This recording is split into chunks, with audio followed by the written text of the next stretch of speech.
assertion, the temperature coefficient of resistance is positive for metals and negative for p type semiconductor। अब फिर से हम reason नहीं पढ़ेंगे कि कह रहे हैं रेजिस्टेंस का कोफिशिएंट जो होता है वो पॉजिटिव होता है कंडक्टर में। बिल्कुल ठीक है, हम लिखते भी हैं फॉर्मूला R बराबर R naught one plus alpha delta T, इसमें अल्फा प्लस होता है, बिल्कुल ठीक है। और सेमीकंडक्टर के लिए ये नेगेटिव होता है, ये भी ठीक है, क्योंकि टेम्परेचर बढ़ाने पर रेजिस्टिविटी कम हो जाती है, सेमीकंडक्टर की रेजिस्टेंस कम हो जाती है।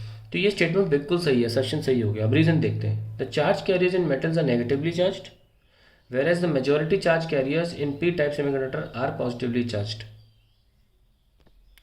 अब ये कारण नहीं है इसका, क्या कारण है भाई? इसका कारण आपको मिलेगा m बाई एन स्क्वायर टॉ के एक्सप्लेनेशन पे। जब आप टेम्परेचर बढ़ाते हो तो ये कोलिजन की वजह से रिलैक्सेशन टाइम घट जाता है और नंबर ऑफ जो आपके वो हैं फ्री इलेक्ट्रॉन्स वो बढ़ जाते हैं।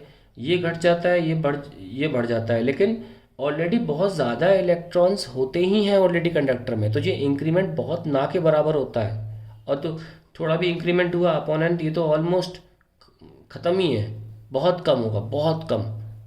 लेकिन इसका मतलब असर जो है इस रो पर इसके बढ़ने का नेग्लिजिबल है। वेरस क्योंकि ऑलरेडी बहुत सारे इलेक्ट्रॉन्स हैं, आप टेम्परेचर बढ़ाने पर उनकी काइनेटिक एनर्जी बढ़ा के उनमें कोलिजन बहुत ज़्यादा बढ़ा दोगे तो रिलैक्सेशन टाइम जो है वो घट जाएगा। तो ये डोमिनेट करता था फैक्टर पे, इसलिए रो बढ़ जाता है। तो ये इसका एक्सप्लेनेशन है पॉजिटिव क्यों है।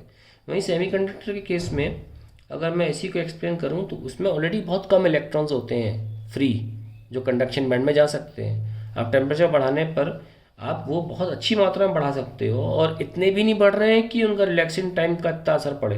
तो ये सेमीकंडक्टर के केस में ये एन जो फैक्टर है वो डोमिनेट कर जाता है और ये कारण है। तो कोई सिर्फ इसमें फ्री चार्ज इलेक्ट्रॉन है, इसमें कैरियर, इसमें होल्स है, ये रीज़न नहीं होगा इसका, ठीक है।